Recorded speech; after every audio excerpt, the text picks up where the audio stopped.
మెల్లగా తెల్లారిందో ఎలా వెలుతురే తెచ్చేసిందో ఇలా పోసి నవ్వులతో మెరిసే పసిపాపల్లా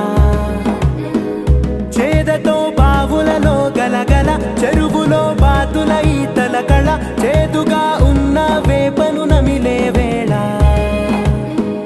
చుట్ట పొగ మంచుల్లో చుట్టాల పిలుపుల్లో మాటలే కలిపేస్తూ మనసారా మమతల్ని పండించి